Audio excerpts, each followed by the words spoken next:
All right, well, it looks like we're ready here for this game to start. So, you guys having fun? Huh? This is the Intel Extreme Masters. We're here in Cologne, Germany at GamesCom. If you're just now tuning in, this is the largest gamer convention in all of Europe. And it is packed in here. As you can see from this camera shot here, we got lots of esports enthusiasts, lots of nerds down here to see the best StarCraft 2 players out there duke it out. And I think this game's ready. It is, Tasteless. We're in there. We're in there, man. Entombed Valley. Is this going to be deja vu, though? Could be a good map for drop play. Yeah. All right, guys, let's go ahead and intro these players. In the bottom left, we have our Protoss player. He needs some more support from Germany, Hasu.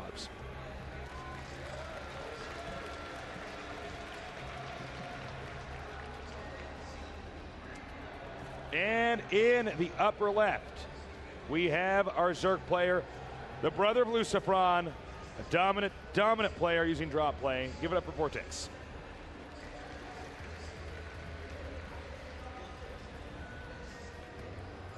Well, it's similar spots, both on the left-hand side, like it was last game on this map for Hasu against Killer. He is scouting just like before, but this time VortiX going for more of a macro build. He's not going for any sort of really quick pull like Killer was. So, you know what? I feel like Hasu will probably breathe a sigh of relief. He's going to be able to develop at least his early game normally. Stealing a little mineral there. There's a bunch of different things you can do with probes in the guy's base. You could build on their gas. You can steal a mineral. Mm-hmm. You can attack one of the workers. You can even mine minerals, but then stop right before it's collected. That resets it. Try to mine it again. Lots of cool stuff you can do. But for the time being, it looks like Hasu just going to keep that probe safe. Yeah. And that he should. He does not want to lose it. In fact, 2 drones coming down, and Hasu should throw a pylon down here for sure. There you go. When they bring 2, you don't even dance. It's pointless. You throw down that pylon, and they can't do much. And look at this. He's going over towards that third base with the probe now to block the hatchery there as well. And that is just so annoying for a Zerg player. As you can see, he's going to make that probe just move around. Now, look at the minerals here at the upper right. 420 already. 450 now. Desperately trying to spend that money. Get that hatchery down. He can't yet. Oh! Okay. Hasu with a little mistake there. Yep. But, if he had clicked down a little bit more, it would have stalled him a bit, but not a whole lot. You don't want your second pylon to finish if you do make one. So, as you can see here, the cannons coming up here. These openings here, PVZ, so complicated to map out for both sides. There's so many ways you can delay each other and slow each other down. So now the third hatchery going to go down over here. And we're going to go enter the macro phase. After the gateway goes down, the gases for the Protoss and the Cybernetics core Zerg are going to be droning up for a while and making queens. Yeah. Well, I want to see if VortiX is just going to go ahead and do the same style that he showed before with that drop play that apparently he's very well known for. It can be pretty tricky to stop, and it really messes with players that love sentries. Sentries are slow, they clump up, they're weak, they die so quickly to drops. All right, so let's just say he does some drop play. Let's just say Protoss takes the third here, which is obviously the only place that Protoss ever expands, the spot. I feel like, with Wallens here, I don't think there's a lot of room to run from a drop. No, there's not. The mains and the expansions here, not a lot of wiggle room. Not a lot of maneuverable room there. So, even if Hasu knows drops are coming, it could be difficult to engage. Yeah. What I wouldn't mind seeing, actually, is Hasu go for a Stargate tech this game, because Blink Stalkers are good against this, but also, what else? Getting Phoenixes out can really harass drops as well. You keep pressure on those Overlords, and it gets a lot harder to continue to drop with them. As you can see, more and more drones coming here.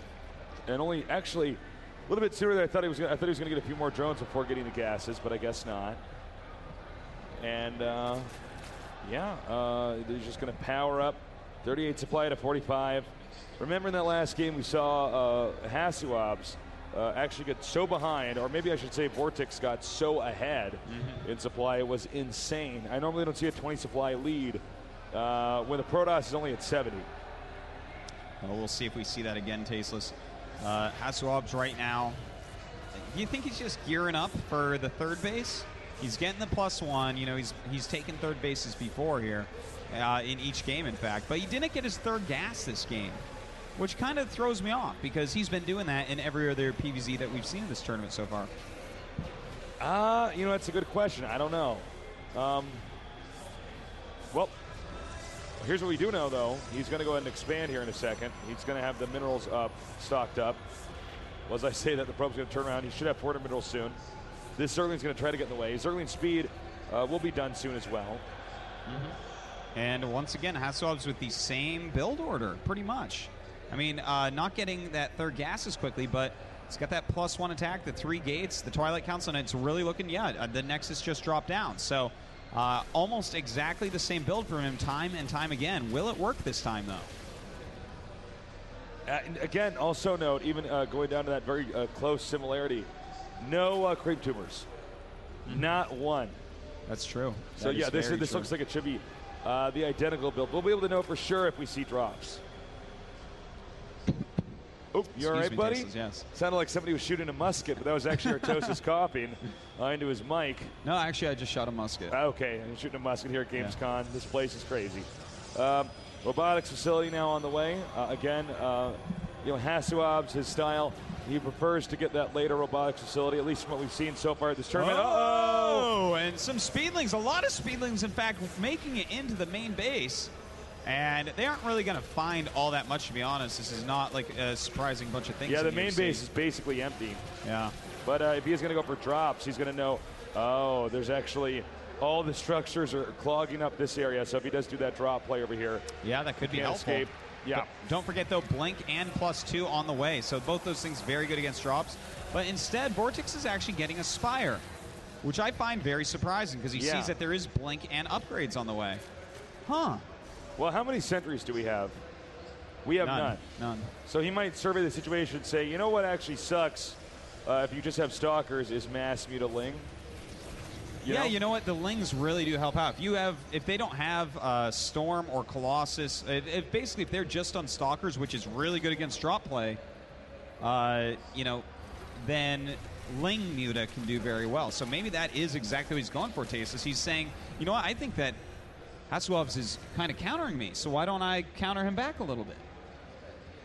Well, if you look at the income here, it's about 1.2 K gas. And, well, let's put it like this. 1,000 minerals, 1,000 gas. The income is fluctuating. He's going to have 10 mutas right when that Spire finishes. Yeah. And he's actually getting drops as well. So that's super interesting to me that he's... Because obviously the Spire is, no matter what... Watch him get Spire just for air carapace for his Overlords. Wouldn't that be hilarious? That would be so cool.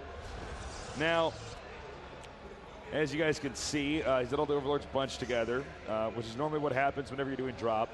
You don't normally have the Overlords all over the map spotting, which can be tough for Zerg because Zergs like to have those Overlords out there so they can see exactly what's going on, but he's not going to play like that. He's got his own style. Certainly. And a lot of Lings and Mutas on the way, Tasteless, as well as Ling upgrades and Muta upgrade. So, I mean, he's just going full all-out unit mode right now. We'll see if he can get something done. He's rallying his Mutas down, but the Observer has seen what's going on. So I do expect for Hasu to be pretty ready for these Mutas. And here they come now, hitting this cannon. They'll probably have to leave shortly after that. The Stalker's coming up here, blinking, and now backing off. Yeah, not quite sniping any of those Mutas, but dealing some damage. A couple more attacks like that where the Mutas get hit by the Stalkers that much, and he'll start losing them. Now, drops are just about done. A ton of Lings in the center. VortiX looks like he's about to get very aggressive, Tasteless. All right, he's coming in here now. Hitting this, being pushed back out now. I don't know actually if Hasu can leave, but I also don't know if he can actually go in. Oh man, a lot of Banelings on the way. 27 of them, in fact. You know what he might do is bring the Mutas over, lure the Stalkers into a blink, and drop on them so they can't blink away. Oh, that is so smart. Oh my God, are we going to see it? Get ready, folks. This is going to be crazy, Tasteless. All right, he's coming in here. No, he's just going to try to he's going to just try to drop right in there. Lings spilling in. Banelings being dropped. Oh, a lot of Banelings actually hitting the Immortal, though, and that is exactly what he does not want to do. The Immortal is sucking up a billion Banelings. Oh, my God. Hasu is holding on pretty well, to be honest. All right, he's hitting pretty hard, though. Let's see the unit count here. It is 17 Stalkers to 12 Mutas. But the Mutas now can go over here and hit this expansion. Still some more Banelings in here. That is right. He does have a few more left over. And a ton more Lings on the way, as well as all the +2 upgrades for VortiX. And Hasu actually held that pretty darn well. Yeah, well done.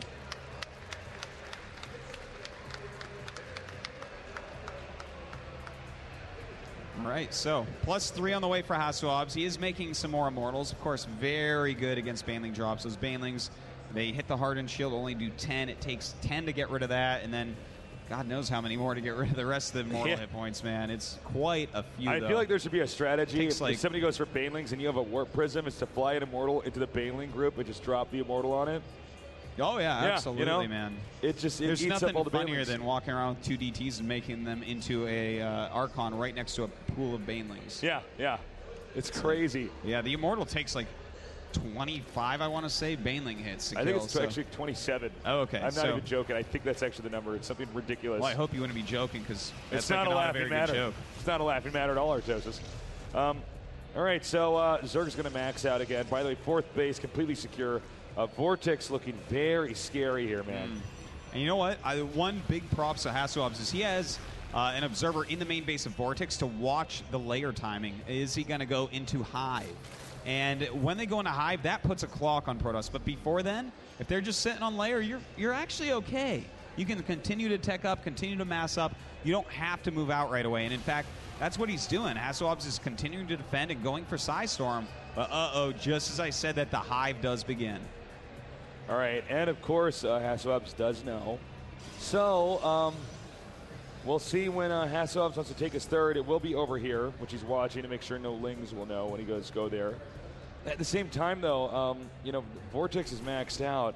He might even go for another attack here and kind of just use up all these units. He's going to take a bit now up here. Looking really good. That's right. Well, I mean, at least Hasu has scouted that out. 2-2 is about to finish for the Zerglings, and +2 for the Mutas. And he has quite a high Muta count at 23. But he has mixed in Infestors as well, which is going to be very, very helpful. We have no sentries. We have none. Yeah, so he's going to have to utilize Immortals, Blink, and Psystorm to deal with the Banelings. We'll see how well that works out for him. A nice Blink. All right, is he ready? Uh-oh. Whoa. Nice storm. Running through the Psystorms. Hasu with beautiful storms, blinking a lot of his army away. And VortiX, his army is so badly hurt, Tasteless, it's almost all in the red. Yes, with the supplies still 190 to 145. He could take out this pylon, back out, and regroup. Well, at least he is staying max. 74 more Lings on the way. The Greater Spire on the way as well. Hasu getting ready to move out again. All right. He's going to have to do those preemptive storms. That's how you deal with this. Hasu so smart.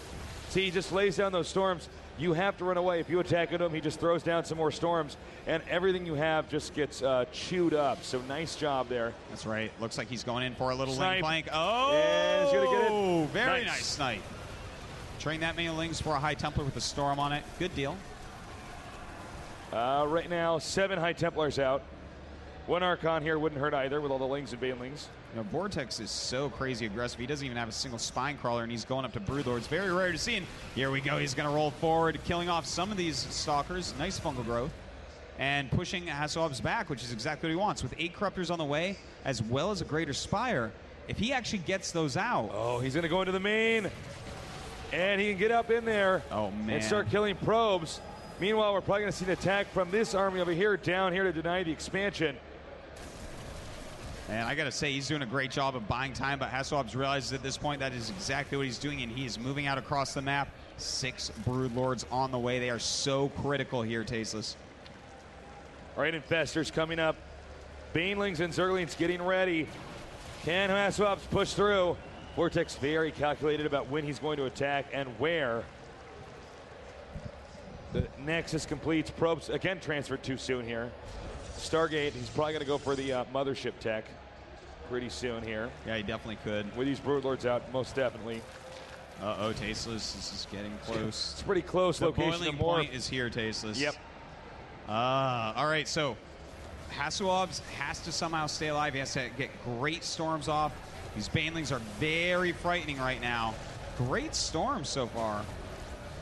Now, how many does he have left here? Let's see. A lot. More than enough.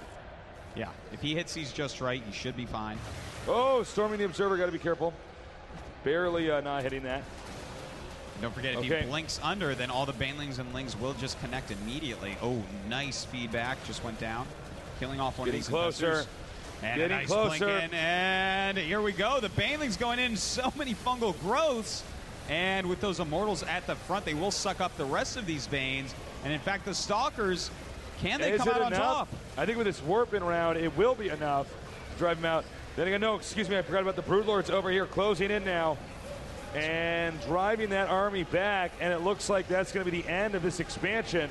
Meanwhile, though, what I missed because I suck at observing is that this expansion has been taken out. And he's closing in now on this one as well. Uh-oh. Well, he's sending back a lot of Lings. He should be able to deal with those Zealots in time. But Hasuobs, he just doesn't have much left over. He's just sitting mostly on Stalkers with a few High Templars. And against Broodlords, it's not going to be as useful. You really need some more of those siege units. Going up here, trying to get under the Broodlords, but just being destroyed. VortiX, just no exaggeration here, looking like he's in a completely other class than Hasuobs. Yeah, he's been doing a great job this whole game, this whole series, Tasteless. And Hasuobs, I don't know how much longer he can actually hold on here. With the little tiny army that he has and not many bases, he's even having to run his probes from his third base. There's just too much Zerg here. Yeah, just too much Zerg, too little Protoss. Even the Psystorms can't really help out. Just too much of everything here. The Stalkers, nice blink there, trying to blink back up into the main, but still, it just doesn't matter. There's not enough room there to keep blinking and come out with a win. Hasuobs continuing to, VortiX continuing to produce here. He's going to take out this expansion. There's not even any minerals here, and that is going to be end of the line there as VortiX is going to back out, rebuild, and then come in here for the killing blow. Well, Tasteless at this point, with 5 more Broodlords on the way, he still has a good clump of Infestors. Still has Muta somehow. GG, well played. VortiX taking down Hasuobs 2-0 with some pretty stellar play, to be honest. I gotta say, I'm blown away by how good VortiX is.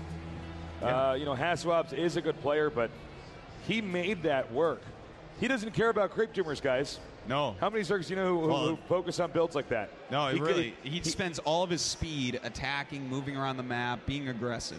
And he spends all of his queen energy larva injecting. That's right. He just says it's not about the unit movement on the map, it's about the unit numbers. Yeah. And if I execute in the right way, and he did, he gets in there and does the damage. Beautiful. Yeah. Hasuobs at this point, he's 0-2-0-2. And that's pretty bad because a lot of this goes on points. So for him to move forward, it's going to be pretty tough. Yeah, in other words, it would even be better if he was just 1-2-1-2.